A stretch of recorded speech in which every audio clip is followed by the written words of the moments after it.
அன்புமிக்க சகோதர சகோதரிகளை நம் திருமணிக்கு நினைவாக நம்மை தெரிவிக்கப்படும் நமது படைப்பாகி இத்தன்மையை புனிதப்படுத்தி அருள்வாரு நம் கடவுளாக ஆண்டவரிடம் பேசுவதற்காகவுமாக அவரிடம் உதவியளித்து நாம் பெற்றுக்கொண்ட தூயாவின் உண்மையுள்ளவராய் இறைத்திற்கு அருள்வாராக. எந்த இல்லாமல் இறைவா வாழ்வின் நூற்று தூயின் துறப்பமான தண்ணீரை வழியாக மக்கள் புனிதமடைந்து நிலைவாழ்வின் குறையை பெருமெடுமென்று திருவிழமாறி இத்தண்ணீரை புனிதப்படுத்தியுள்ள நிம்மதாகின்றோம்.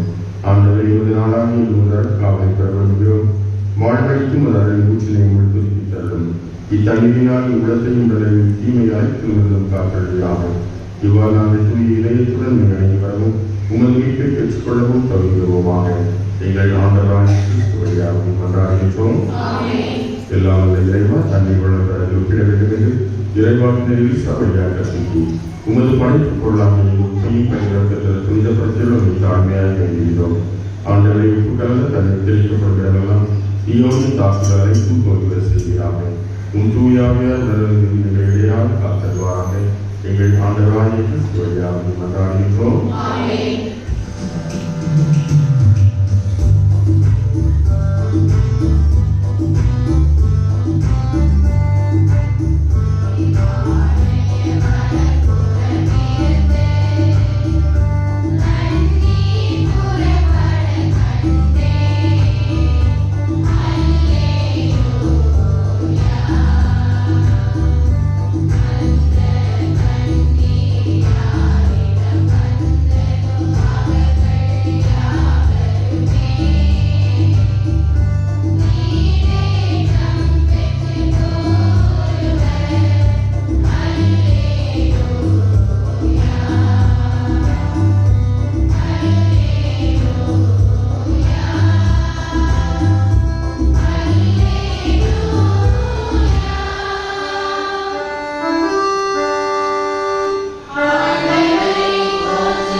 எல்லாம் அந்த இறைவன் நம் பாவங்களை நம்மை தூய்மைப்படுத்துவாராக.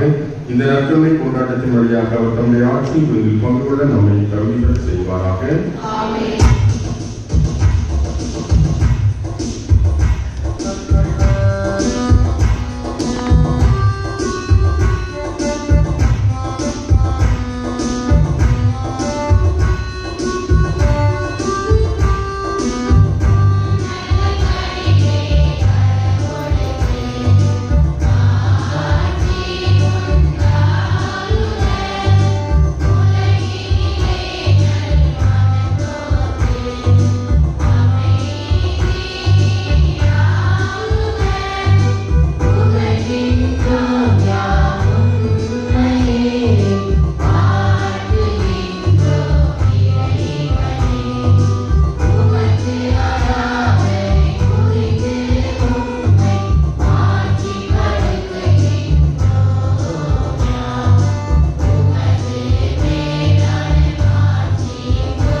மன்றாடுவோமாக.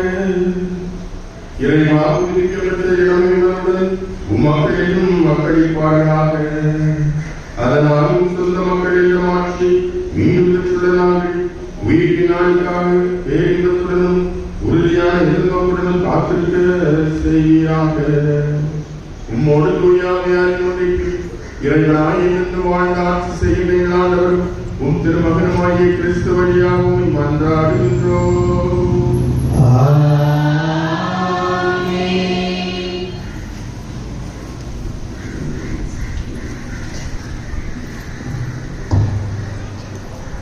கிறிஸ்துவின் உயிர்ப்புக்கு பேதுருவின் சான்று.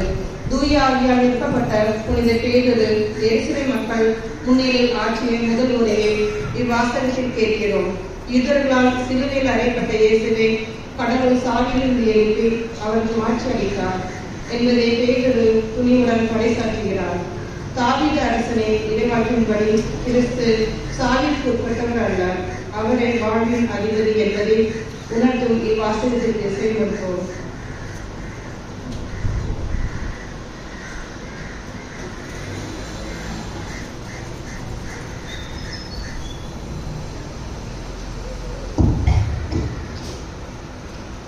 மரணம் இயேசுவை தன் பிடியில் வைத்திருக்க முடியவில்லை. திருத்தூதர் பணிகள் நூலிலிருந்து வாசகம். அதிகாரம் 2 இறை வசனங்கள் 14, 22 முதல் 33 வரை. பெந்தைகொஸ்தே எனும் நாள் வந்தபோது பேதுரு 11 சேர்ந்து எழுந்து நின்று உரத்த குரலில் அவர்களிடம் பின்வருமாறு கூறினார். யூத மக்களே, எருசலேமில் வாழும் மக்களே, இதை தெரிந்து கொள்ளுங்கள்.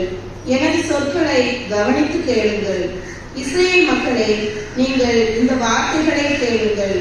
கடவுள் நாசரேத்து இயேசுவின் வழியாக உங்கள் நடுவில் வல்ல செயல்களையும் அருஞ்செயல்களையும் அடையாளங்களையும் செய்து அவரை இன்னாரென்று உறுதியாக காண்பித்தார். இது நீங்கள் அறிந்ததே. கடவுள் தாம் வரையறுத்துள்ள திட்டத்தின்படியும் தாம் முன்னறிவிப்பின்படியும் இந்த இயேசுவை உங்கள் கையில் விட்டுவிட்டார். நீங்கள் திருச்சட்டம் அறியாதார் மூலம் அவரை சிலுவையில் அறைந்து கொன்றீர்கள். ஆனால் கடவுள் அவரை மரண வேதனையினின்று விடுவித்து உயிர்த்தெழச் செய்தார். ஏனென்றால் மரணம் அவரை தன் பிடியில் வைத்திருக்க முடியவில்லை. தாவீது அவரை குறித்து கூறியது, நான் ஆண்டவரை எப்போதும் என் கண்முன் வைத்துள்ளேன். அவர் என் வலப்பக்கம் உள்ளார், எனவே நான் அசைகிறேன்.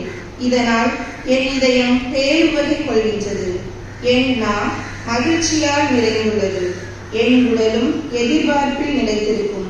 ஏனென்றால் என்னை பாதாளத்திடம் ஒப்புவிக்க மாட்டேன். உம் அன்பனை படுகுழியை காண விட மாட்டேன். வாழ்வின் வழியை நான் அறிய செய்வேன். உமது முன்னிலையில் எனக்கு நிறைவான மகிழ்ச்சி உண்டு. சகோதர சகோதரிகளே, நமது குல முதல்வராகிய தாவீதை குறித்து நான் சொல்வதை மறுக்க மாட்டீர்கள். அவர் காலமாகி அடக்கம் செய்யப்பட்டார். அவர் கல்லறை இந்நாள் வரை நம்மிடையே இருக்கின்றது.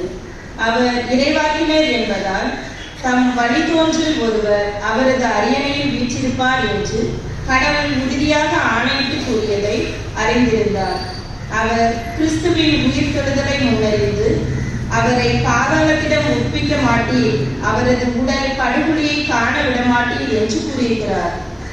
கடவுள் இந்த இயேசுவை உயிர்த்தெழச் செய்தார். இதற்கு நாங்கள் அனைவரும் சாட்சிகள். அவர் கடவுளின் வலப்பக்கத்துக்கு உயர்த்தப்பட்டு வாக்களிக்கப்பட்ட தூய ஆவியை தம் தந்தையிடமிருந்து பெற்று பொழிந்தருளினார். நீங்கள் காண்பதும் கேட்பதும் இதுதான். ஆண்டவர் வழங்கும் அருள்வாக்கு.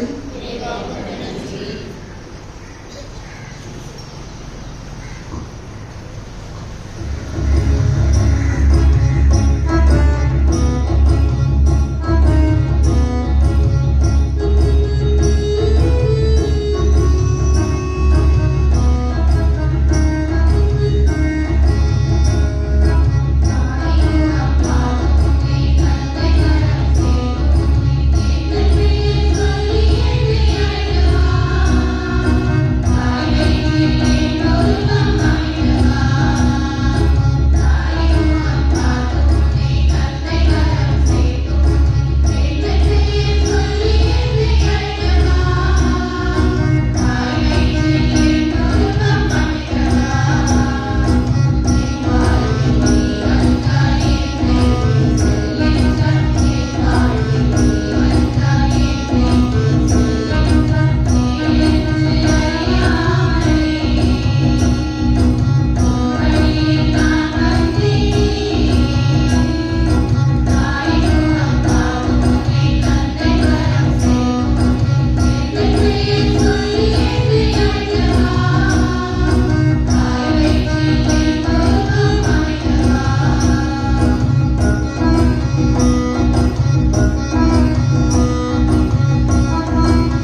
கிறிஸ்துவின் விலையேற பெற்ற இரத்தத்தால் மீட்கப்பட்டோம். நாம் அழிந்து போகும் பொன் வெள்ளியினால் மீட்கப்படவில்லை, மாறாக மாசற்ற ஆட்டுக்குட்டியான கிறிஸ்துவின் விலையேற பெற்ற இரத்தத்தினால் மீட்கப்பட்டிருக்கிறோம் என்று புனித பேதுரு நமக்கு நினைவூட்டுகிறார். எனவே நாம் இவ்வுலகில் வாழும் காலம் வரை இறைவனுக்கு அஞ்சி புனிதமான வாழ்வு வாழ வேண்டுமென்று அழைப்பினை ஏற்றி இவ்வாசகத்தை கேட்போம். உங்களை விடுவிக்க கொடுக்கப்பட்ட விலை மாசுமற்ற ஆட்டுக்குட்டியை போன்ற கிறிஸ்துவின் உயர் மதிப்புள்ள இரத்தமாகும். திருத்தூதர் பேதுரு எழுதிய முதல் திருமுகத்திலிருந்து வாசகம். அதிகாரம் 1, இறை வசனங்கள் 17 முதல் 21 முடிய. அன்பார்ந்தவர்களே, நீங்கள் தந்தையே என அழைத்து மன்றாடுபவர், ஆளை பார்த்தல்ல. அவரவர் செயல்களின்படியே தீர்ப்பு வழங்குகிறார். ஆகையால் இவ்வுலகில் நீங்கள் அந்நியராய் வாழும் காலமெல்லாம் அவருக்கு அஞ்சி வாழுங்கள். உங்கள் மூதாதையரிடமிருந்து வழி வழியாய் வந்த வீணான நடத்தையினின்று உங்களை விடுவிக்க கொடுக்கப்பட்ட விலை என்னவென்று உங்களுக்கு தெரியும்.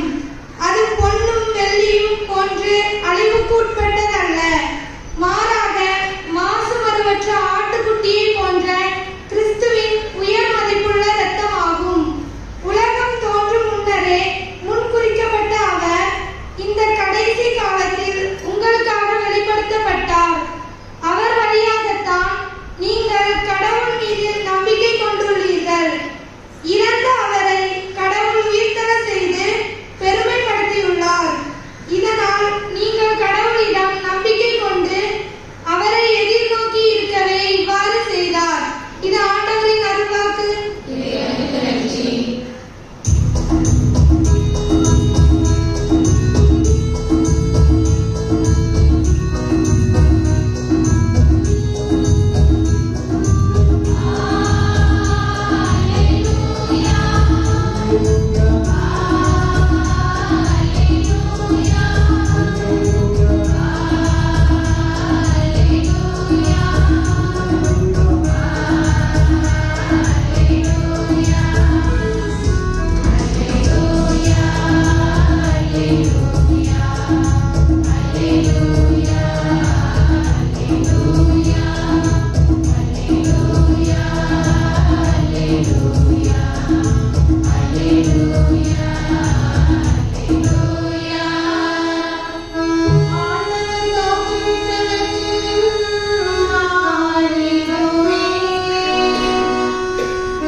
ஆண்டவர் உங்களோடு இருப்பாராக.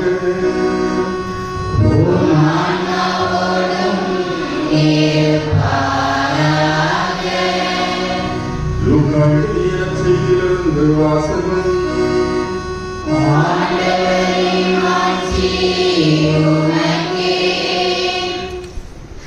வாரத்தின் முதல் நாள் சீடர்கள் இருவர் எருசலேமிலிருந்து ஏறத்தாழ 11 கிலோமீட்டர் தொலைவில் உள்ள ஒருவருக்கு சென்று கொண்டிருந்தனர்.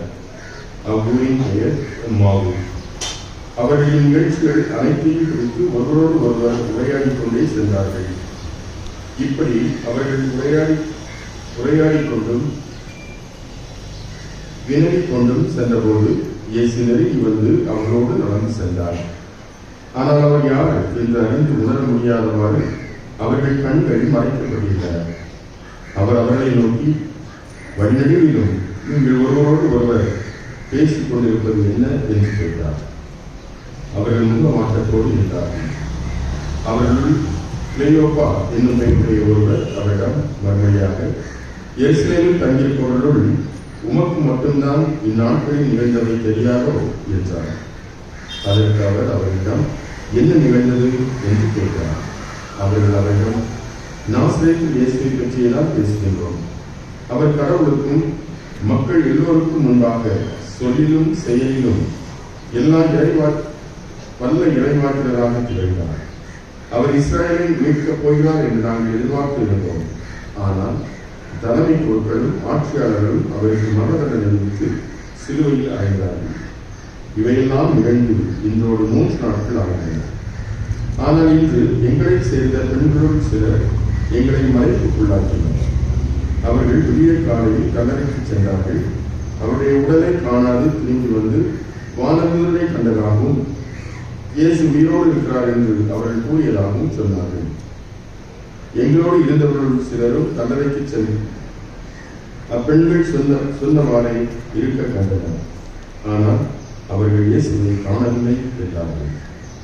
இயேசு அவர்களை நோக்கி, அறிவுகளே, இறைவாக்கினர்கள் உரைத்த எல்லாவற்றையும் நம்ப இயலாத மந்த விளக்கினரே, மெசியா தாம் மாற்றினை அடைவதற்கு முன் இத்துன்பங்களை பட வேண்டும் அல்லவா என்றார். மேலும் மோசே முதல் இறைவாக்கினர் வரை அனைவரின் நூல்களிலும் தம்மை குறித்து எழுதப்பட்ட யாவற்றையும் அவர் அவர்களுக்கு விளக்கினார். அவர்கள் தாங்கள் போக வேண்டிய ஊரை நெருங்கி வந்தார்கள். அவரோ அதற்கு அப்பால் போகிறவர் போல காட்டிக் கொண்டார்.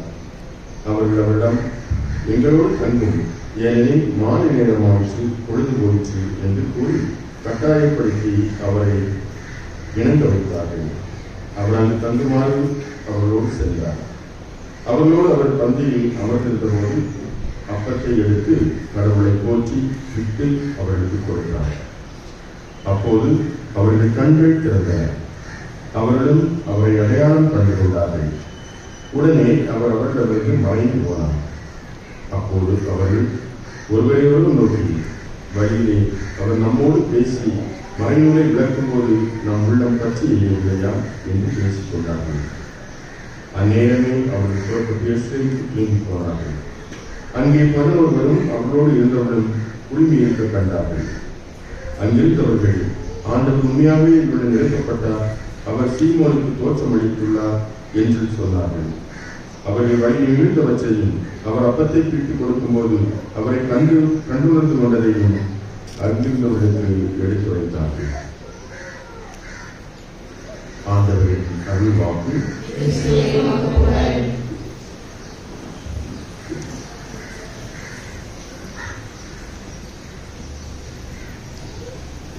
இயேசுவில் அன்புக்குரியவர்களே, பாஸ்கா காலத்தின் 3ஆம் ஞாயிறில் எம்மாவும் சென்ற சீடர்களுடைய அந்த உரையாடலையும் அவர்களோடு நடந்து சென்ற பயணித்த இயேசுவுடைய அருமையான விளக்கங்களையும் நாம் இன்றைய நற்செய்தியிலே வாசகமாக கேட்டோம். தன்னை நேசித்த அன்பு செய்த தன்னையே இணைத்துக் கொண்டிருந்த பெண்களுக்கும் தன்னுடைய திருத்தூதர்களுக்கும் சீடர்களுக்கும் ஆண்டவர் இயேசு தன்னை வெளிப்படுத்துகின்றார். ஆனால் இயேசுவை உயிர்த்த ஆண்டவரை அவர்களால் முழுமையாக கண்டுணர முடியாதவாறு அவருடைய உள்ளமானது மடங்கி போயிருக்கிறது என்று கொஞ்சம் வித்தியாசமாக எம்மாவு சென்ற சீடர்களோடு இயேசு நடந்து சென்று பல்வேறு விதத்திலும் இறைவாக்கினர்கள் முன்னறிவித்த அந்த செய்தியை சொல்லி தன்னுடைய அந்த பாடுகளையும் அதன் பிறகு தன்னுடைய உயிர்ப்பையும் அவர்களுக்கு விழாவாரியாக எடுத்துரைக்கின்றார். அப்பொழுது கூட அவரை அவர்களால் கண்டுணர முடியாதவாறு அவருடைய உள்ளம் மடங்கி போயிருந்தது. அவர்களால் அதை முழுமையாக நம்ப முடியவில்லை, ஏற்றுக்கொள்ள முடியவில்லை. பொதுவாக உயிருடன் ஒருவர் மீண்டும் வந்திருக்கிறார் என்று சொன்னால் அதை நம்புவதற்கு கொஞ்சம் கடினமான ஒன்றாகத்தான் இருக்கும். அதற்கு முன்னால் அவர் சொல்லியிருந்தாலும் கூட, நான் மீண்டும் 3ஆம் நாள் உயிருடன் எழுப்பப்படுவேன், உயிரோடு வருவேன் என்று தன்னை மீட்கிறதை பற்றி சொன்னாலும் கூட அந்த ஒரு சூழலில் அதை ஏற்றுக்கொள்வது கொஞ்சம் கடினமான ஒன்றுதான். நம்பிக்கை. இந்த நம்பிக்கை தான் உயிர்த்த ஆண்டவரை நம்மால் அடையாளம் கண்டுகொள்ள முடியும். அவருடைய அந்த மாட்சிமைப்படுத்தப்பட்ட அந்த உடலை, உயிர்த்த உடலை நம்மால் கண்டுணர முடியும், கண்டுகொள்ள முடியும். இதுதான் யதார்த்தமான உண்மை. மாவீரன் அலெக்சாண்டருடைய வாழ்வில் அவர் பல்வேறு விதமான போர்களில் ஈடுபட்டு பல போர்களில் அவர் வெற்றியை கண்டவர்.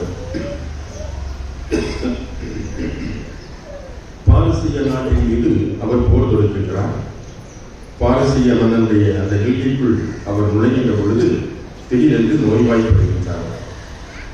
எனவே அவருக்கு மருத்துவ உதவி உடனடியாக தேவைப்படுகிறது. ஆனால் அவர் இப்பொழுது இருப்பது பாரசீக மன்னனுடைய எல்லைக்கு உட்பட்ட பகுதி. அவர் போர் தொடுத்து சென்றிருப்பது அந்த பாரசீக மன்னன் மத்தியில். எனவே இப்படிப்பட்ட ஒரு சூழலில் திடீரென்று அவர் நோய்வாய்ப்பட்டிருக்கிறார். அவருக்கு மருத்துவ சிகிச்சை கொடுக்க வேண்டும். என்ன செய்வது என்று எல்லோரும் யோசித்துக் கொண்டிருந்த போது ஒருவர் சொல்லிட்டார், இங்கே பாரசீக மன்னனுடைய அரண்மனையில் அவருடைய மருத்துவர் ஒருவர் இருக்கிறார். அந்த மருத்துவரை அழைத்து வந்தால் அவர் சுகம் கொடுப்பார், அவர் தலை சிறந்த மருத்துவராக இருக்கிறார் சொல்லி அவரை பற்றி அங்கே சொல்லப்படுகிறது.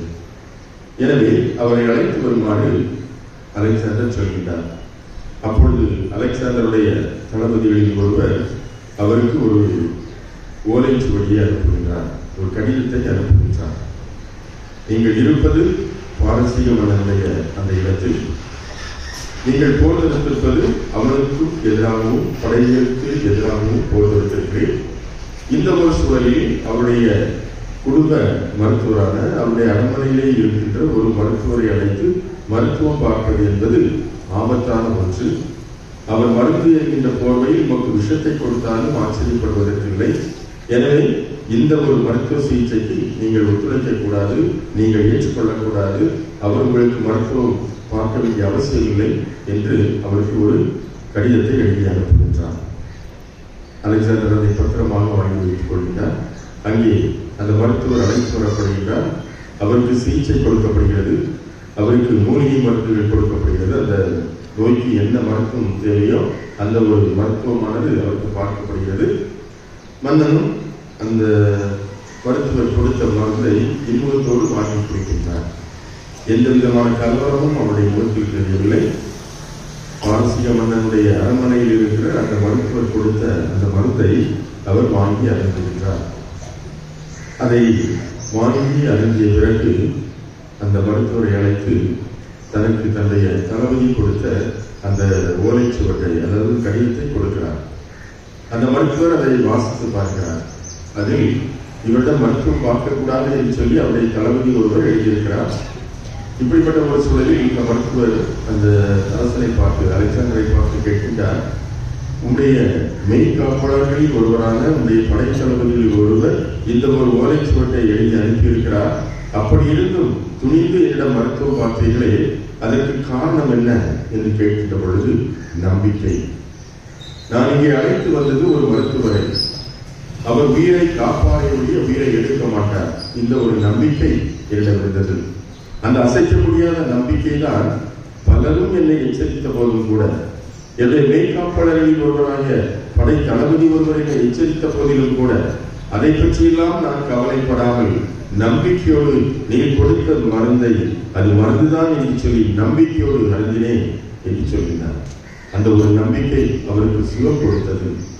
அந்த ஒரு நம்பிக்கை அந்த ஒரு மருத்துவ உலகத்திற்கு ஒரு பெருமையை கொடுத்தது. மருத்துவர்களை சொன்னால் அவர்கள் நம்முடைய உயிரை காப்பவர்கள், எனவே நம்பிதான் ஆக வேண்டும் என்ற ஒரு சூழலை இந்த நிகழ்வு நமக்கு எடுத்துச் சொல்கிறது. நம்பிக்கை நம்முடைய வாழ்வில் அன்றாடம் நாம் சந்தித்துக் கொண்டிருக்கிற ஒன்று. எத்தனையோ சந்தேகங்கள் நமக்கு வந்தாலும் கூட, அது குடும்ப வாழ்வாக இருந்தாலும் சரி, சமூக வாழ்வாக இருந்தாலும் சரி, அடுக்கடுக்கான எத்தனையோ நம்பிக்கை துரோகங்களை நாம் பார்த்துக் கொண்டிருக்கிற சூழலில் நம்பிக்கை என்பது மிக தலை சிறந்த ஒன்றாக அமைகிறது. பேருந்தில் பயணம் செய்கின்றோம், ஓட்டுநர் பத்திரமாக நம்மை நாம் சேர வேண்டிய இடத்துக்கு அழைத்து செல்வார் என்ற ஒரு நம்பிக்கை நம்மை நிம்மதியாக அந்த பேருந்தில் தூங்க வைக்கிறது. அதே போன்று ஒரு உணவு விடுதிக்கு செல்கின்றோம், அந்த உணவு நமக்கு நிச்சயமாக சுகாதாரமான, நமக்கு சக்தி மிக்க ஒரு உணவாக இருக்கிறது என்ற நம்பிக்கை அந்த இடத்திலே நாம் உணவருந்த வகை செய்கிறது. இவ்வாறாக ஒவ்வொரு சூழலிலும் நம்முடைய குடும்பமாக இருந்தாலும் சரி, சமூகமாக இருந்தாலும் சரி, நம்பிக்கை. ஆனால் இப்படிப்பட்ட ஒரு நம்பிக்கை பல நேரங்களில் நம்மிடம் குறையும் கொடுக்கிறது. அதற்கு நாம் சந்திக்கின்ற பல்வேறு நம்பிக்கை துரோகங்கள், இந்த உலகத்தில் நாம் பார்க்கின்ற பல்வேறு விதமான செயல்பாடுகள் இவைகள் எல்லாம் தான் நம்முடைய கண்களுக்கு வருகின்ற பொழுது நாம் சோர்வடைகிறோம், நம்பிக்கையில் குறைவுபடுகின்றவர்களாக மாறுகின்றோம். ஆனால் கடவுள் சொன்னால் அதை நான் நம்ப வேண்டும் என்று வருகின்ற போதும் கூட நாம் சாதாரண மனித இயல்பில் யோசித்து அந்த கடவுள் நம்பிக்கையில் கூட பல நேரங்களில் கேள்விக்குறியாகி கொண்டிருக்கிறோம். கடவுளை நம்புவது கூட சிறிது கடினமான ஒன்றாக நாம் சந்திக்கின்ற பல்வேறு நிகழ்வுகள் நமக்கு அமைந்து விடுகிறது. இப்படிப்பட்ட ஒரு சூழலினால் இயேசுவினுடைய இந்த உயிர்ப்பு நிகழ்வை நாம் பார்க்கின்றோம். உயிர் தாண்டவர் ஒரே நேரத்தில் எத்தனை இடத்தில் இருக்க முடியும்? கொஞ்சம் யோசித்து பாருங்கள். இயேசு இறப்பதற்கு முன்னால் அவர் 33 ஆண்டுகள் இந்த உலகத்தில் வாழ்ந்தபோது ஒரு இடத்தில் தான் இருக்க முடியும். ஒன்று குடும்பத்தில் இருக்க முடியும், அல்லது சமூகத்தில் இருக்க முடியும், திருச்சொல்லரோடு இருக்க முடியும், அல்லது மக்களோடு இருக்க முடியும். ஆனால் இயேசு இறந்து உயிர்த்த பிறகு ஒரே நேரத்தில் எத்தனை இடத்தில் இருக்க முடியும்? எல்லா இடத்திலும் இருக்க முடியும். அப்படித்தானே? அதனால்தான் உயிர்த்த ஆண்டவர் அந்த 40 நாட்கள் இந்த உலகத்தில் தன்னை திருத்துதலோடு தோன்றினார் என்று சொன்னால், இந்த 40 நாட்களும் பல்வேறு இடங்களில் பல்வேறு நபர்களுக்கு அவர் தோன்றுவதை நம்மால் பார்க்க முடிகிறது. ஏனெனில் உயிர்த்த ஆண்டவருடைய அந்த உடல் அது மாட்சிமைப்படுத்தப்பட்ட ஒரு உடல். அந்த ஒரு உடல் இந்த உலகத்தில் நாம் பார்க்கின்ற இடத்திற்கும் காலத்திற்கும் அப்பாற்பட்ட ஒரு உடல். நான் இந்த உலகத்தில் வாழ்கிறேன் என்று சொன்னால், இப்படிப்பட்ட ஒரு உடலோடு நான் இந்த உலகத்தில் வாழ்கிறேன் என்று சொன்னால், இந்த உடல் தோன்றுவதற்கென்று ஒரு ஆரம்பம், அதே போன்று இந்த உடல் இந்த உலகத்தில் முடிவதற்கென்று ஒரு காலம். ஆக இந்த இடைப்பட்ட காலம், என்னுடைய பிறப்பு என்னுடைய இறப்பு, இந்த இரண்டுக்கும் இடையே உள்ள ஒரு காலம், அந்த ஒரு காலத்தில் நான் வாழ்கிறேன். ஆண்டு, மாதம், நாள் என்று இந்த நாட்களில் நான் வாழ்கிறேன், அந்த ஒரு காலம். அதே போன்று இடம், நான் ஒரு குறிப்பிட்ட இடத்தில் வாழ்கின்றேன். நான் பிறந்தது ஒரு இடம், நான் பணி செய்கின்றது இன்னொரு இடம், இனி பணி செய்ய போகக்கூடியது இன்னொரு இடம். இப்படியாக நாம் அந்த ஒரு இடம், அந்த ஒரு இடத்தில் தான் என்னால் இருக்க முடியும். ஆக நான் பிறந்தது ஒரு இடம், ஏற்கனவே பணி செய்த பல இடங்கள், இப்போது நான் பணி செய்து கொண்டிருக்கிற இடம், இனி நான் உயிரோடு இருந்தேன் என்று சொன்னால் இனி பணி செய்யக்கூடிய இடங்கள் எதிர்காலத்தில். இப்படியாக அந்த குறிப்பிட்ட காலத்திற்கும் குறிப்பிட்ட இடத்திற்கும் உட்பட்டதுதான் என்னுடைய உடல், என்னுடைய பிறப்பு நமக்கு உணர்த்துகின்ற ஒரு உடல். ஆனால் ஆண்டவரை உயிர்த்த பிறகு அவருடைய மாட்சிமைப்படுத்தப்பட்ட ஒரு உடலில், உயிர்த்த உடலில் ஒரே நேரத்தில் பலருக்கு பல இடங்களில் தோன்ற முடியும் என்று சொன்னால், இந்த உடல் காலத்திற்கும் இடத்திற்கும் அப்பாற்பட்ட ஒன்று. அவர் முக்காலத்திற்கும் ஆண்டவராக இருக்கிறார். நேற்று இன்று நாளை என்று சொல்லி அவர் ஆண்டவராக இருக்கிறார். படைப்பின் தொடக்கத்திலே இருந்த அந்த கடவுள்தான், அந்த இயேசுதான் இவர். அதே போன்று இந்த உலகத்தில் மனிதனாக பிறந்து வந்து இறந்தவர் தான், நமக்காக இறந்தவர் தான் இந்த ஆண்டவர் இயேசுடைய அந்த உயிர்த்த உடல். அதே போன்று இன்னும் வரவிருக்கின்ற பல்வேறு விதமான சந்ததிகளை வழிநடத்தப் போகின்ற தூய ஆவியானவராகிய அந்த ஆண்டவர் இயேசுதான் இந்த உயிர்த்த உடல், மாட்சிமைப்படுத்தப்பட்ட ஒரு உடல். எனவே எக்காலத்திற்கும் உரியதுதான் அந்த மாட்சிமைப்படுத்தப்பட்ட ஒரு உடல். அதே நேரத்தில் எல்லா மக்களுக்கும், அது எந்த உலகமாக இருந்தாலும் சரி, எத்தனை உலகம் இருந்தாலும் சரி, கடவுள் படைத்த அவர் படைத்த எல்லா உலகத்திலும் அவரால் இருக்க முடியும். தன்னுடைய உயிர்த்த அந்த மாட்சிமைப்படுத்தப்பட்ட ஒரு உடலோடு மக்களை வழிநடத்த முடியும். இதுதான் நம் நம்பிக்கை. இந்த ஒரு நம்பிக்கையில் தான் திருத்துதலுக்கு குறைபாடு இருக்கிறது. எனவேதான் அவர் பல்வேறு விதமான சூழல்களில் அவர்களுக்கு தான் உயிர்த்தேன் என்ற செய்தியை அறிவுறுத்துவதற்கு சற்று சிரமம் எடுக்கின்றார். அதற்காக சற்று மெனக்கெடு எடுக்கின்றார். அதற்காக அவர்களோடு பயணிக்கின்றார். பல்வேறு விதமான பயணங்களையும் பல்வேறு விதமான இறைவாக்குகளையும் அவர்களுக்கு முன்னிறுத்தி அந்த இறைவாக்குகளின் வழியாக அவர்களுக்கு நம்பிக்கையை அதிகரிக்க செய்கின்றார். குறைபாடுள்ள அந்த நம்பிக்கையை நிறைவுள்ள நம்பிக்கையாக மாற்றுவதற்தான் உயிர்த்த ஆண்டவருடைய அந்த மாட்சிமைப்படுத்தப்பட்ட அந்த உடலுடைய பணியாக இருப்பதை நம்மால் பார்க்க முடிகிறது. ஆக 40 நாட்கள் அவர்களோடு உயிர்த்த ஆண்டவர் வாழ்ந்து அதன் பிறகு திடீரென்று மறைந்து போகின்றார். அப்படி சொன்னால் அதன் பிறகு அங்கே அவர்களோடு இல்லை என்று அர்த்தமல்ல. மாறாக தன்னுடைய மாட்சிமைப்படுத்தப்பட்ட உடலை 40 நாட்கள் அவர்களுக்கு காட்டுகின்றார். அதன் பிறகு ஒரு குறிப்பிட்ட நேரத்தில் அவருடைய அந்த காட்சியானது மறைந்து போகிறது. அதன் பிறகு அது இல்லாமல் போகிறது. காரணம் என்ன? தூய ஆவியானுடைய வல்லமையினால் இனி இந்த மக்கள் வழிநடத்தப்படுவார்கள். இவ்வளவு நம்பிக்கை நாம் கொடுத்தது போதும், இனி இந்த நம்பிக்கையில் வளர்ந்த இவர்கள் இதே நம்பிக்கையை இனி தொடர்ந்து மக்களுக்கு கொடுத்துக் கொண்டே இருப்பார்கள். எத்தனை தலைமுறை வந்தாலும் அத்தனை தலைமுறைக்கும் கொடுத்துக் கொண்டே இருப்பார்கள். அதற்கு தூய ஆவியானுடைய வல்லமை இவர்களுக்கு கிடைக்கும் என்ற ஒரு நம்பிக்கையை ஆண்டவர் இங்கே கொடுக்கிறார். இன்று எம்மாவூஸ் சீடருடைய அந்த பயணத்தை நாம் பார்ப்போம். வாரத்தின் முதல் நாள் ஒரு சில பெண்கள் இயேசுவின் உடலை அங்கே காணவில்லை. ஆனால் வானதூதர்கள் அவர்கள் உயிர்த்தெழுந்து விட்டார் என்ற செய்தி எங்களுக்கு சொல்லியிருக்கிறார்கள் என்று சொல்கிறார்கள்.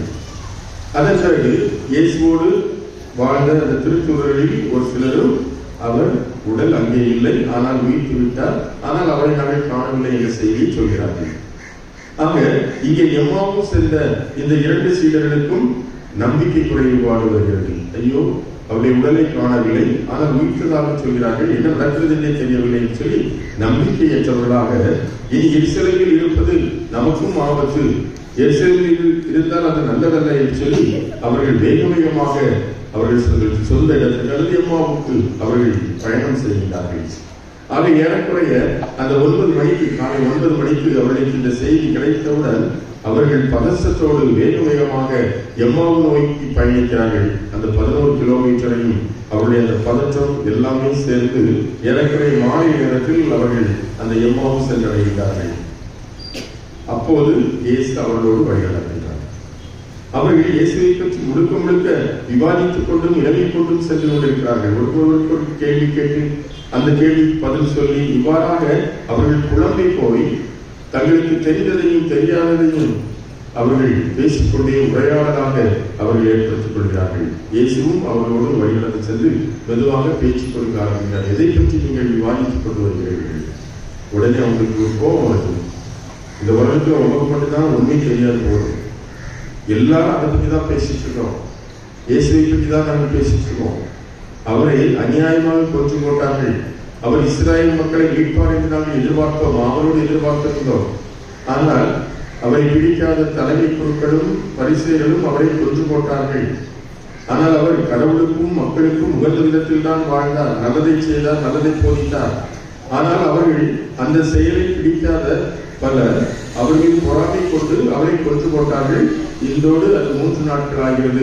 அதை பற்றி தான் நாங்கள் எல்லோருமே பேசிக் கொண்டிருக்கிறோம், உமக்கு மட்டும்தான் அதை பற்றி தெரியவில்லை என்று சொல்கிறார்கள். அப்போது இயேசு பல்வேறு விதமான இறை வார்த்தையை அவர்களுக்கு விளக்கி சொல்லிக் கொண்டே வருகிறார். அப்பொழுதும் கூட அவர்களால் இயேசுவை கண்டுகொள்ள முடியவில்லை. யோசித்து பாருங்கள், இந்த சீடர்கள் 2 பேரும், திருத்தூதர்கள் 12 பேர், இந்த சீடர்கள் 72 பேர்களில் 2 பேர். அதில் ஆக இயேசுவோடு பல நேரங்களில் பயணித்திருக்கிறார்கள், இயேசுவை பார்த்திருக்கிறார்கள். ஆனால் அவர்களோடு நடந்து சென்று கொண்டிருப்பது இயேசுதான். ஆனால் அந்த இயேசுவை அவர்களால் இனம் கண்டுகொள்ள முடியவில்லை, அவரை புரிந்து கொள்ள முடியவில்லை, ஏற்றுக்கொள்ள முடியவில்லை என்று சொன்னால் அங்கே எது தடையாக இருக்கிறது? அவருடைய நம்பிக்கையின்மை தடையாக இருக்கிறது. அவர்கள் இயேசுவை பற்றி நினைத்துக் கொண்டிருந்தார்கள், இயேசுவை அன்பு செய்து கொண்டிருந்தார்கள், இயேசு எப்பொழுதும் நம்மோடு இருப்பார் என்று நினைத்துக் கொண்டிருந்தார்கள்.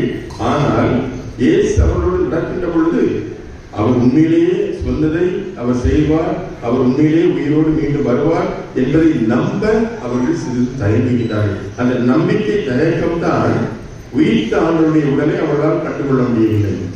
அதே நேரத்தில் உயிர்த்த ஆண்டவருடைய உடலை நாம் உண்மையிலே புரிந்து கொள்ள வேண்டும் என்று சொன்னால், அதை காண வேண்டும் என்று சொன்னால், நமக்கு நம்பிக்கையோடு சேர்ந்து இயேசுவின் அருளும் நமக்கு தேவைப்படுகிறது, அவருடைய வல்லமையும் நமக்கு தேவைப்படுகிறது. அப்பொழுதுதான் நாம் முழுமையாக இயேசுவை கண்டுகொள்ள முடியும். அப்படிப்பட்ட ஒரு சூழலில் அங்கே படிப்படியாக அவர்களுக்கு நம்பிக்கையை கொடுத்து தன்னுடைய இரக்கத்தையும் அதே நேரத்தில் தன்னுடைய அன்பையும் இயேசு அவர்களுக்கு பொழிய ஆரம்பிக்கிறார். எனவே அவர் அவரோடு தங்குகின்ற பொழுது அங்கே அவரோடு உணவருந்த விரும்புகின்றார். எனவே உணவருந்த போது அப்பத்தை எடுத்து பிற்கின்ற பொழுது அந்த சீடர்களுடைய கண்கள் திறக்கப்படுகிறது. அங்கே தெய்வீக தன்மை அவர்கள் உணர்கின்றார்கள். ஆண்டவர் இயேசுவின் அந்த மாட்சிமைப்படுத்த அந்த உயிருடன் உள்ள அந்த உடலை அவர்கள் பார்க்கிறார்கள். உடனே அவர்கள் இயேசுவை மிகுந்த உற்சாகம் அடைகிறார்கள், நம்பிக்கை கொள்கின்றார்கள். அப்பொழுது அவர்களையும் ஒருவருக்கொருவர் வந்து கொள்கின்றார்கள். வழியிலே அவர் நம்மோடு பேசிக் கொண்டிருந்த போது நம்முடைய உள்ளம் உருகவில்லையா என்று சொல்கிறார்கள். ஆக இயேசு அவர்களோடு உரையாடி கொண்டு வந்த போது கூட கிடைக்காத அந்த பேரு அவருடைய அந்த அப்பத்தை கேட்கின்ற பொழுது அவர் உண்மையிலேயே அந்த அப்பத்துண்டில் தன்னுடைய உடலை வைத்து அவர்களுக்கு கொடுக்கின்ற பொழுது அங்கே அவர்கள் கண்கள் திறக்கப்பட உயிர்த்த ஆண்டவரை அவர்கள் கண்டுபிடித்தார்கள். அன்புக்குரியவர்களே, நம்பிக்கைதான் எல்லாவற்றுக்கும் காரணம். இயேசு உண்மையிலே உயிர்த்தார் என்று சொல்லி அதன் பிறகு திருத்துவர்களும் சரி, அப்போஸ்தலர்களும் சரி, சீடர்களும் சரி எல்லோரும் நம்பினார்கள். அவர்கள் ஆண்டவருடைய அருளையும் ஆசீர்வாதத்தையும் பெற்றார்கள். உயிர்த்த ஆண்டவருடைய அருளையும் ஆசீர்வாதத்தையும் பெற்றார்கள். ஆக யாரெல்லாம் தன்னை அன்பு செய்தார்களோ, யாரெல்லாம் தன்னை நினைவாக இருந்தாரோ அத்தனை பேருக்கும் இயேசு தோன்றுகின்றார். அதே நேரத்தில் அவர்களை அன்பு செய்கின்றார். அவர்களுக்கு மட்டும் தன்னுடைய இரக்கத்தை கொடுக்கிறார் என்று நாம் சொல்லிவிட முடியாது. மற்றவர்களுக்கும் தன்னுடைய அன்பையும் இரக்கத்தையும் கொடுப்பதற்காக அவர்களுக்கு மிகப்பெரிய ஒரு பணியை கொடுக்கிறார். எல்லோருக்கும் இந்த உயிர்த்த செய்தியை சொல்லுங்கள், இந்த மாபெரும் செய்தியை சொல்லி எல்லோருக்கும் என்னுடைய அன்பையும் என்னுடைய இரக்கத்தையும் என்னுடைய மன்னிப்பையும் கொடுங்கள் என்று சொல்லி மிகப்பெரிய பணியை தன்னுடைய திருத்துவர்கள் வாயிலாக, அந்த பெண்கள் வாயிலாக இயேசு கொடுப்பதை நம்மால் பார்க்க முடிகிறது. எனவே அன்புக்குரியவர்களே, இதை நற்செய்தியின் வழியாக இயேசு முன்னெடுத்த அந்த ஒரு வாழ்வை, அந்த ஒரு விசுவாச நம்பிக்கை வாழ்வை நாம் நம்முடைய வாழ்வாக மாற்ற வேண்டும். இயேசுவை முழுமையாக அன்பு செய்ய வேண்டும். இயேசுவை முழுமையாக அன்பு செய்வது என்பது என்ன அர்த்தம்? அவருடைய சாயலாக படைக்கப்பட்ட ஒவ்வொருவரையும் அன்பு செய்ய வேண்டும். அப்பொழுதுதான் நாம் இயேசுவை முழுமையாக அன்பு செய்ய முடியும். அந்த ஒரு அன்பு முழுமையான அன்பாக இருக்க முடியும். அப்பொழுதுதான் வீழ்த்தாளருடைய வல்லமை நமக்கு கிடைக்கும். அந்த வல்லமை நமக்கு கிடைக்கின்ற பொழுதுதான் நாம் மகிழ்ச்சியை பெற முடியும், நிறைவை பெற முடியும், நிம்மதியை பெற முடியும். எனவே அன்புக்குரியவர்களே, உயிர்த்தாண்டவருடைய நம்பிக்கை செய்து எப்பொழுதும் நமக்கு கொடுக்கப்படக்கூடிய ஒன்று. அவர் எப்பொழுதெல்லாம் சந்திக்கிறாரோ, எப்பொழுதெல்லாம் அவர் உயிர்த்த பிறகு தன்னை திருத்துவர்களையும் தன்னை அன்பு செய்தவர்களையும் சந்திக்கிறாரோ அப்பொழுதெல்லாம் அவர்களிடம் சொல்வது, உங்களுக்கு சமாதானம் வைத்தார்கள், அமைதி வைத்தார்கள், சமாதானம் வைத்தார்கள். அதுதான் இயேசுடைய அன்பு செய்தியாக இருக்கிறது. அந்த சமாதானம் இருந்தது என்று சொன்னால் நாம் ஒருவரை அன்பு செய்வோம், ஏற்றுக்கொள்வோம், புரிந்து கொள்வோம், நம்பிக்கையோடு அவர்களை நாம் வாழ்வோம், நம்பிக்கையோடு அவர்களோடு வாழ்வோம். அப்போது நிச்சயமாக நம்முடைய வாழ்வில் மகிழ்ச்சி நிறைவும் இருக்கும். எனவே அப்படிப்பட்ட ஒரு வாழ்க்கையை வாழ இந்த திருப்பலியில், இந்த புனிதமான இடத்தில், புனித ஜார்ஜியாவில் இந்த அற்புதமான கேள்வியில் இந்த திருப்பலியில் பங்கெடுத்துக் கொண்டிருக்கிற நாம் பெறுவதற்கு முயற்சி எடுப்போம். புனித ஜார்ஜியா இந்த இடத்திலிருந்து நமக்கு பல நன்மைகளை இயேசுவிடம் பெற்றுத் தருகிறார் என்று சொன்னால் அதற்கு அடிப்படையான காரணம் அவருடைய நம்பிக்கை. தன்னுடைய எதிரிடம் எத்தனை துன்பங்கள் வந்தாலும் கூட அத்தனை துன்பங்களையும் தாங்கியவராக, அவர்களுக்கு எதிராக போரிடக்கூடியவராக அவர் மாறி அவர்களையும் அன்பு செய்து இன்று இறைவன் நமக்கு வரங்களை பெற்றுத் தந்து கொண்டிருக்கிறார். அந்த புனித ஜார்ஜியாவுடைய அந்த துணியில் அற்புதமான துணியில் இருக்கிறார். அவரை போன்று நாமும் நம்முடைய வாழ்வில் நம்பிக்கையோடு வாழ்வோம், பிறரை அன்பு செய்து வாழ்வோம், எல்லோரையும் ஏற்றுக்கொண்டு புரிந்து கொண்டு மன்னித்து வாழ்வோம். அதன் மூலம் வீட்டுக்கு ஆண்டவருடைய அருளாலும் ஆசீர்வாதத்தாலும் நிரப்பப்படுவோம். இதற்காக தொடர்ந்து இந்த திருப்பலியில் ஆண்டவரிடத்திலே நன்றாகவும் ஆகும். அனைவரும் எழுந்து நம்முடைய நம்பிக்கை அறிவிக்கிறோம்.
அக்கறையோடு நம்மை வழிநடத்தியுள்ள இயேசுவிடம் நம்முடைய தேவைகளை சொல்லி வந்தாரோம்.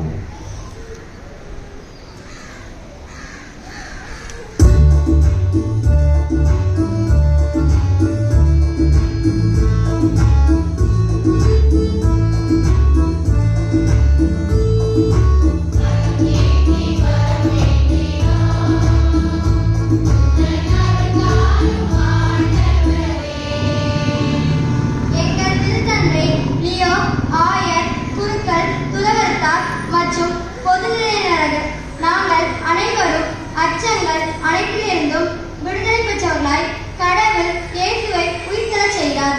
இதற்கு நாங்கள் அனைவரும் சாட்சிகள் என துணிவுடன் எடுத்துரைத்த பேதுரு போல உயிருள்ள சாட்சிகளாகவும் துடிப்புள்ள திறமையாகவும் வாழ வேண்டும் என்று இறைவா மன்றாடுகிறோம்.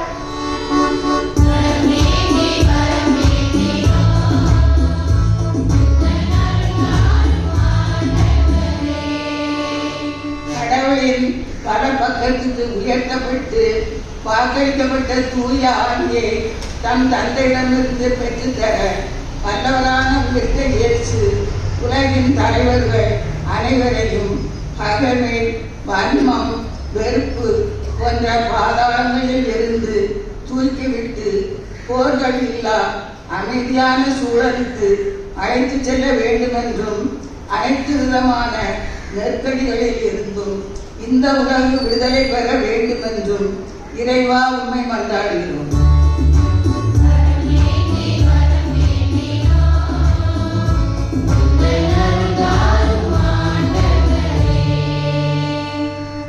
ஆணை பார்த்தல்ல, அவர்கள் செயல்களின்படியே தீர்ப்பு வழங்குகிற உங்களுடைய மக்களாகிய நாங்கள் இந்த வாரம் நடைபெறவுள்ள சட்டமன்ற தேர்தலிலே எங்களை விடுவிக்க கொடுக்கப்பட்ட விலை பொன்னும் வெள்ளியும் அல்ல, மாசு மறுவற்ற கிறிஸ்துவின் உயிர் மதிப்புள்ள இரத்தம் என்கிற உண்மையை உணர்ந்தவர்களால் யாருக்கும் விலை போகாமல், எந்த விதமான கவர்ச்சிக்கும் மதி மயக்கத்திற்கும் இடம் தராமல், மதசார்பற்ற மனிதாபிமானம் மிக்க சமூக நீதியை நிலைநாட்டக்கூடிய தலைவர்களை தேர்ந்தெடுக்க வேண்டும் என்று இறைவா உம்மை மன்றாடுகிறோம்.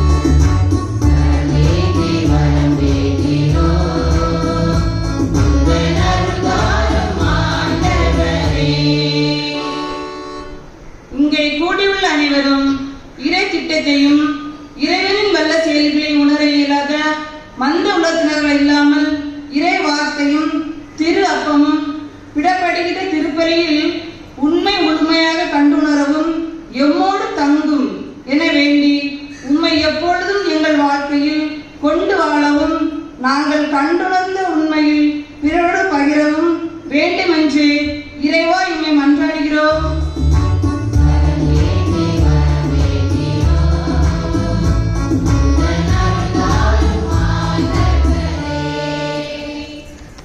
நம்முடைய தனிப்பட்ட தேவைகளுக்காக மௌனமாக மன்றாடுவோம். அன்பின் இறைவா, உடைய பிள்ளைகளாக நாங்கள் நம்பிக்கையோடு கேட்ட இந்த வரங்கள் அனைத்தையும் நீங்கள் கொடுத்து எங்கள் ஒவ்வொருவரையும் நிறைவாக ஆசீர்வதித்திட வேண்டும் என்று எங்கள் ஆண்டவராகிய கிறிஸ்து வழியாக மன்றாடுகின்றோம்.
தந்தையாக இறைவனுக்கு ஏற்புடையதாக ஜெபியுங்கள்.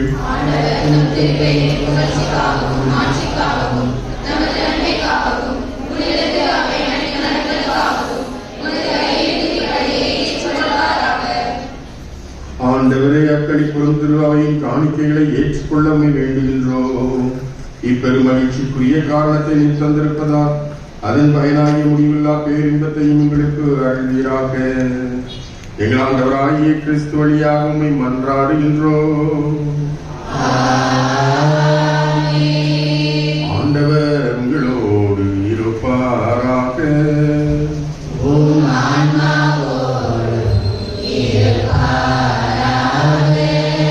இதயங்களை மேலே எழுப்புங்கள்.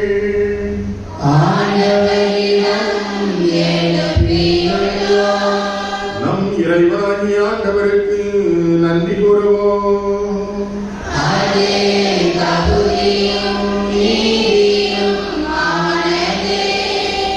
ஆண்டவரே, காலத்திலும் இப்பொழுது எல்லாவற்றுக்கும் மேலாக எங்கள் பாஸ்காவாகிய கிறிஸ்து வழியான சிறப்பான காலத்தில் உம்மை அமைதியாக வாழ்த்தி போற்றுவதும் மெய்யாகவே தகுதியும் நீதியுமாகும்.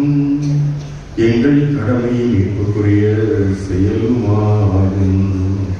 கிறிஸ்து வழியாகவே ஒளியின் மக்கள் நிலைவாழ்வில் நுழைகின்றனர். விண்ணரசின் கதவுகள் நம்பிக்கையாளர்களுக்கு திறந்து விடப்படுகின்றன. ஏனெனில் சாவுக்குரிய எங்கள் வாழ்வு அவரது சாவால் மீட்படைந்து அவரது உயிர்ப்பிலையானவரது வாழ்வும் மீட்டலாயிற்று. ஆகவே பாஸ்கா மகிழ்ச்சி பொங்க அனைத்துலையும் மாந்தரனைகள் மக்களிக்கின்றனர். அவ்வாறே ஆற்றல் மிக்கவரும் அதிகாரம் கொண்ட தூதர்களும் உமது மாட்சி இப்பொழுது முடியின்றி பாடுவதாவது.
ஆண்டவரே, யாருமே கூறியவர்களே படைப்புகள் எல்லாம் இப்பொழுது தாருங்கள்.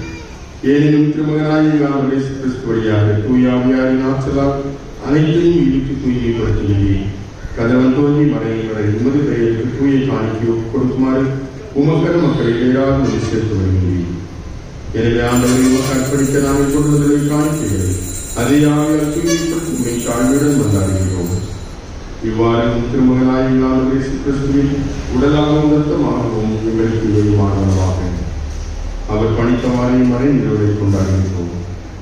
ஏனெனில் அவர் காட்டிக் கொடுக்கப்பட்ட இரவு அப்பத்தை எடுத்து உமக்கு நன்றி செலுத்தி ஆசி வழங்கி அதை பிட்டு தம் சிடலுக்கு அழித்து அவர் கூறியதாவது: அனைவரும் இதிலிருந்து பெற்று உண்ணுங்கள், ஏனெனில் இதில் உங்களுக்காக கையளிக்கப்படும் என் உணவு.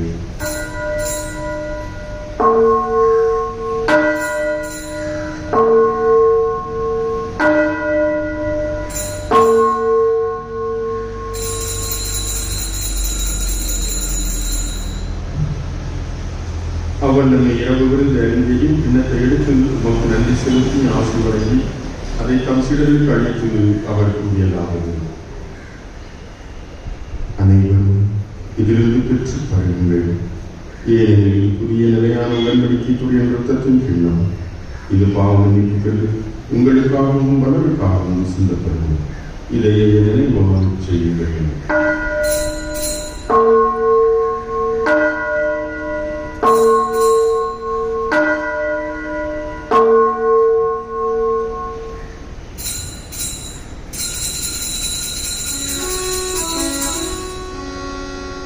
நம்பிக்கையின்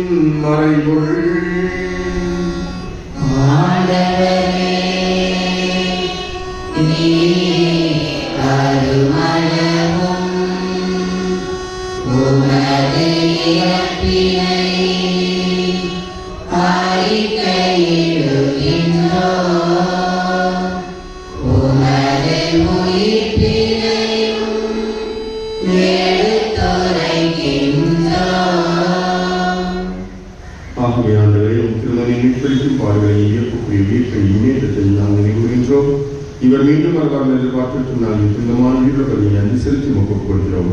உமது திருவாவையின் காணிக்கையை கண்ணோக்கியுடன் நீ மந்தாடுகின்றோம். இப்பலியினால் இவ்வளவு கண்ணி திருவிழமானது. இவ்வாறுடைய திருமகனின் திருவுடல் திறத்தத்தினால் ஊட்டம் நாங்கள் அவருடைய தூயாவியால் நிரப்ப பெற்று கிறிஸ்துவுக்குள் ஒரே உடலும் ஒரே உள்ளம் உடையவராக விளங்க செய்கிறார்கள். இவரை எங்களுக்கு இன்றும் காணிக்கையாக்குவாராக. இவ்வாறு மாற்றில் கொள்ளப்பட்டவர்களோடு முதலாக புனிதமிக்க கண்ணியின் கடவுளை தாய்மான மரியா அவருடைய கணவரான பிள்ளையோ செய்யும் புனித திருத்தூதர்கள் மாற்றியும் மறை சாட்சிய மற்ற புனிதர்கள் அனைவரோடு நாங்கள் விரும்பி பெற்று தகுதியாகுமாக. இவனை எழுதலாம் நாங்கள் எழுத்து உதவியை பெறுவோம் என புரியோடுகின்றோம். ஆண்டவரை எங்களை ஒரு புறவாக்கும் இப்படி இவர்களுக்கெல்லாம் அமைதி மீட்டும் தர வேண்டும் என அறிவித்தோம். இவர்களில் பயணம் செய்யும் திருவையை சிறப்பாக மரியாதை வைத்திருக்கிறதையும் ஸ்டீவன் ஏன் ஆய்வுகள் திருநிலையில் சொந்தமான மக்களான அனைவரையும் நம்பிக்கையிலும் அன்பிலும் வெளிப்படச் செய்கிறார்கள். நீங்களுடைய உத்தரவுடைய குடும்பத்தின் வேண்டுதலுக்கு கனிவுடன் செவி சாய்த்திருந்தோம். கனிவுள்ள தந்தையை எங்கும் சிதறிக்கும் பிள்ளைகளை கனிவுடன் சேர்த்துக் கொள்ளும். இறந்து போன எங்கள் சகோதர சகோதரிகளையும் உமக்கு வந்தவர்களாய் வாழ்ந்து உழைத்து சென்ற அனைவரையும் ஆட்சியில் கனிவுடன் ஏற்றலும். நாங்கள் வந்து சேர்ந்து அவர்களோடு ஒரு மாட்சியால் இன்னும் அன்னை உடையவன எங்கள் ஆண்டவராகிய கிறிஸ்து வழியாக இது நோக்கியிருக்கிறோம். இவர் வழியாகவே எங்களுக்கு எல்லா நன்மைகளையும் வழங்குகின்றீர்கள்.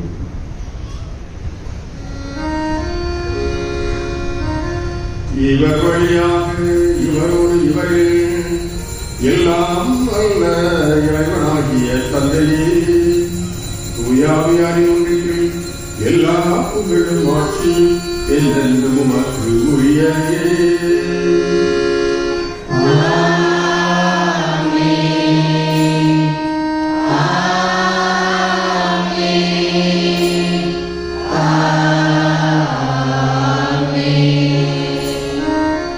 நாம் பிறரை அன்பு செய்யும் கிறிஸ்து நம்மை அன்பு செய்யும் கிறிஸ்து போய்த்தவாறு துணிந்து பாடுவோம்.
ஆண்டவரை தீமை அனைத்திலும் இருந்து எங்களை விடுவித்து எங்கள் வாழ்நாளில் அமைதியை கண்டுடலும் மன்றாடுகின்றோம்.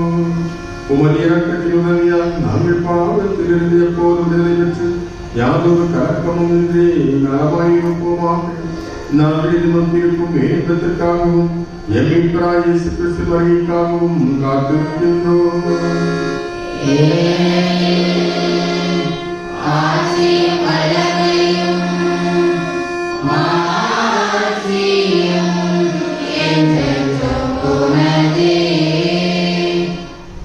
ஆண்டவரே இயேசு கிறிஸ்துவை அமைதியை உங்கள் கூட்டிச் செல்கிறேன். என் அமைதியை உங்கள் கைக்கிற திருத்துவதற்கு மொழிகிறேன். எங்கள் பாவங்களை பாராமல் திருவை நம்பிக்கையை கண்ணோக்கி உமது திருவுளத்திற்கு ஏற்ப அதற்காக நீ ஒற்றுமையும் அளிக்கிற திருவுளம் கொள்கிறாக என்றென்றும் வாழ்ந்து ஆட்சி செய்கின்றவர் நீரே. ஆண்டவருடைய அமைதி உங்களோடு இருப்பதாக.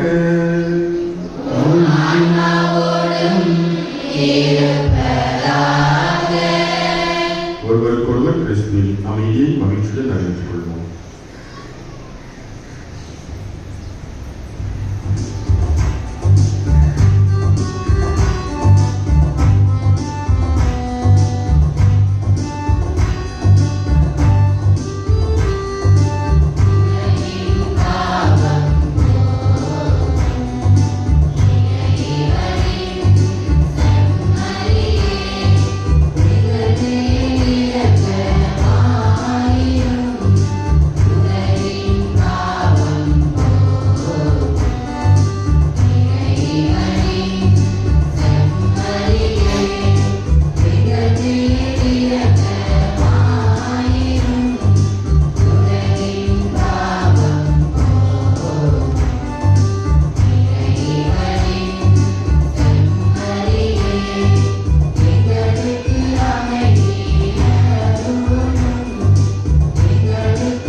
இதோ இறைவனின் செம்மறி, இவரே உலகின் பாவங்களை போக்க வல்லவர், நம் ஒவ்வொருவரையும் அன்பு செலுத்தி நம்மை வழிநடத்துகிறவர்.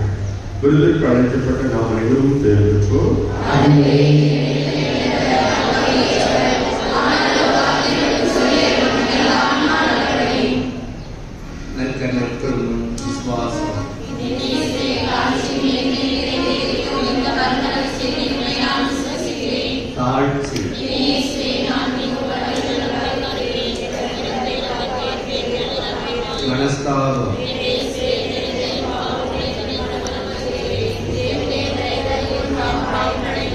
அன்பு, ஆசை,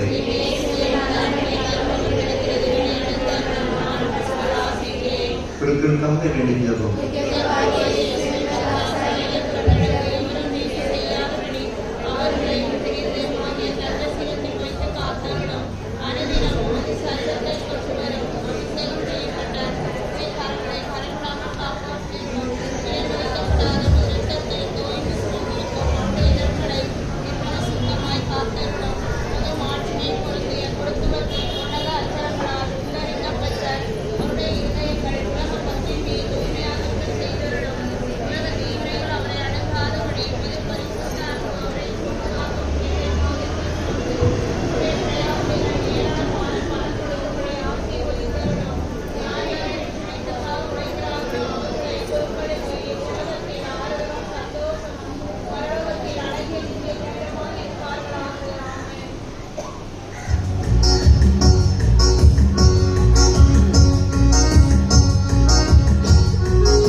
இறைவனர்களால் செங்கல்பட்டு மறை மாவட்டம் குழந்தை இயேசு திருத்தல பங்கு பள்ளி கவலையில் இருக்கும் தந்தை தேவ இலக்கம் தாய் சலை புஷ்கராணி இவர்கள் மகன் சந்தோஷ் ஜெனோக்களுக்கும் நமது மறை மாவட்டம் நமது பங்கு நமது ஊரில் இருக்கும் தந்தை அந்தோனி பிரான்சிஸ் தாய் கோஸ்டா மேனி இவர்கள் மகள் மிக்கேல் சோனியாவிற்கும் திருமணம் நடைபெற இருக்கிறது.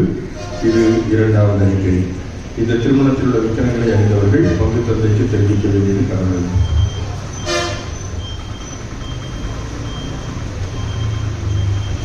அறிவிப்புகள்.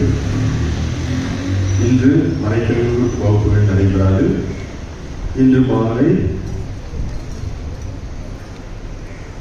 நம்முடைய ஜார்ஜியா டிவியில் 6 மணிக்கு ஜெபமாலையும் தொடர்ந்து நற்கருணை ஆசையும் நடைபெறும். வருகின்ற ஞாயிற்றுக்கிழமை ஜார்ஜியா திருவிழா 10ஆம் திருநாள் வழிபாடு சிறப்பிப்பவர்கள் அனைத்து அன்பிய மக்கள். மீண்டும் ஞாபகப்படுத்துகிறேன், வருகின்ற ஞாயிற்றுக்கிழமை ஜார்ஜியா திருவிழா, அந்த நாள் வழிபாடை சிறப்பிப்பவர்கள் அனைத்து அன்பிய மக்கள். வருகின்ற 25ஆம் தேதி சனிக்கிழமை காலை 6 மணிக்கு வழக்கம் போது திருப்பலி நடைபெறும். மாலை 6 மணிக்கு புனித ஜார்ஜியாவுடைய சப்பர பவனியும் தொடர்ந்து திருவிழா மாலை ஆராதனையும் நடைபெறும். குறித்த நேரத்திற்கு பவனி ஆரம்பிக்க உங்கள் அனைவரையும் நான் அன்போடு கேட்டுக்கொள்கிறேன். ஞாயிற்றுக்கிழமை 10ஆம் திருவிழா அன்று காலை 6:45 மணிக்கு ஜெபமாலையும் அதனைத் தொடர்ந்து திருப்பலியும் திருவிழா திருப்பலியும் நடைபெறும். எனவே மாலை ஆராதனையிலும் திருவிழா திருப்பலியிலும் அனைவரும் கலந்து கொண்டு புனித ஜார்ஜியா வழியாக இறைவனை பெற உங்கள் அனைவரையும் நான் அன்போடு கேட்டுக்கொள்கிறேன். புனித ஜார்ஜியா திருவிழாவை சிறப்பிக்கின்ற விதமாக நன்கொடை கவரானது அலுவலகத்தில் இருக்கிறது. அதை அன்பியலில் வந்து பெற்றுக்கொண்டு அந்த கவரை கொடுக்குமாறு நன்கொடை கவரை கொடுக்குமாறு அன்போடு கேட்டுக்கொள்கிறேன். வழக்கம் போல் இந்த ஜார்ஜியா திருவிழாவை சிறப்பிக்க நன்கொடை கவரானது இருக்கிறது. அதை அன்பிய பிரதிநிதிகள் பெற்றுக்கொண்டு தங்களுடைய அன்பிய மக்களுக்கு கொடுத்து அதை பிரித்துக் கொடுக்க அன்போடு கேட்டுக்கொள்கிறேன்.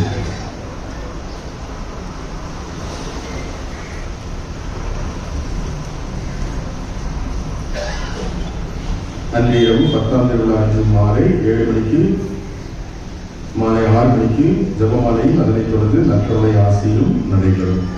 வருகிற 27ஆம் தேதி திங்கட்கிழமை காலை 6 மணிக்கு நந்தி திருப்பலியும் திருப்பலி முடிந்த பிறகு கொடியிறக்கமும் நடைபெறும். அனைவரும் கலந்து கொள்ள அன்போடு கேட்டுக்கொள்கிறேன்.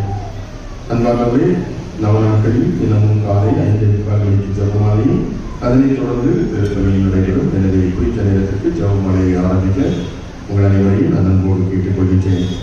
அன்பாகவே மே மாதம் என்று சொன்னாலே விவிலிய வகுப்புகள் நடைபெறுகின்ற காலம், விபிஎஸ் விடுமுறை விவிலிய பள்ளி நடைபெறுகின்ற நேரம். எனவே மே மாதம் 1ஆம் தேதி முதல் விடுமுறை விவிலிய பள்ளி நடைபெறும். விபிஎஸ் வகுப்புகள் மே மாதம் 1ஆம் தேதி முதல் ஆரம்பமாகும். எனவே அதற்காக ஆசிரியர்கள் தயாராக இருக்கிறார்கள். எனவே பெற்றோர்கள் தங்களுடைய பிள்ளைகளை இந்த விடுமுறை காலத்தில் இந்த விடுமுறை விவிலிய பள்ளி வகுப்பிற்கு அனுப்பி வைத்து விவிலிய அறிவை தங்களுடைய பிள்ளைகளுக்கு கொடுக்க அன்போடு கேட்டுக்கொள்கிறேன். அன்பாகவே வெயிலின் தாக்கம் அதிகமாக இருக்கிறது. எனவே நாம் இந்த ஒரு வாய்ப்பை நம்முடைய பிள்ளைகள் பயன்படுத்திக் கொள்ள அனைவருமே ஒத்துழைக்குமாறு அன்போடு கேட்டுக்கொள்கிறேன். ஏனெனில் விடுமுறையில் சென்றவுடன் பிள்ளைகள் அங்குமிருந்து மறைவதும் வெயிலில் விளையாடுவதும் அதிகரிக்கும்.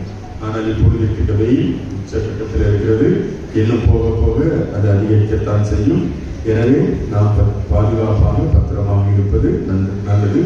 அதே போன்று நம்முடைய பிள்ளைகளுக்கும் தண்ணீர் அதிகமாக அவர்கள் இந்த காலகட்டங்களில் குடிக்க அன்போடு கேட்டுக்கொள்கிறேன். காரணம், சில நேரங்களில் பிள்ளைகள் விளையாட்டு அந்த ஒரு சூழலில் வெளியே சென்று அவர்கள் தங்களுடைய உடலை கழிக்கின்ற ஒரு சூழலுக்கு தள்ளப்படுவார்கள். எனவே அதையும் பெற்றோர்கள் கருத்தில் கொள்ள அன்போடு கேட்டுக்கொள்கிறேன். எனவே மதிய வெயில் நேரங்களில் பிள்ளைகளை வெளியே நடமாட விடாமலும் அதே நேரத்தில் இந்த விவிலிய விடுமுறை பள்ளிக்கு அனுப்பி வைக்கும்படியாகவும் அன்போடு உங்களை நான் கேட்டுக்கொள்கிறேன்.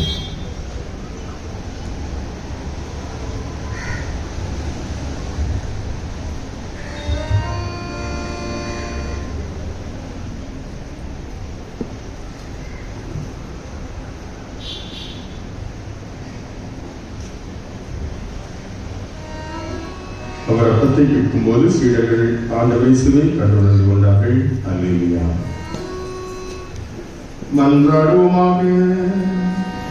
ஆண்டவரை நிலையான மறைநீர்களால் புதுப்பிக்கப்பட திருவுளமான மக்களை கனிவுடன் கண்ணோக்கிடமே மன்றாடுகின்றோம். அதனால் நாங்கள் மாற்றுக்குரிய உடலில் அழிவற்ற உயிர்த்தெழுதலுக்கு வந்து சேர அருள்வீராக.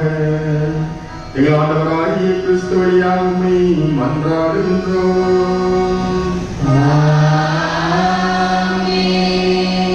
ஆண்டவர் உங்களோடு இருப்பாராக.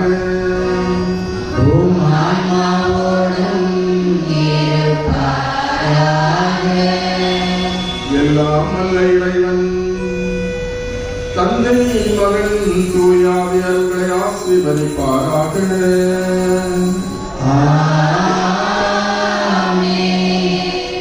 இறைவனது அன்பையும் ஆசிரியரையும் பெற்றவர்களாய் சென்று வாழுவோம். திருப்பலி நிறைவேறிற்று. அல்லேலூயா.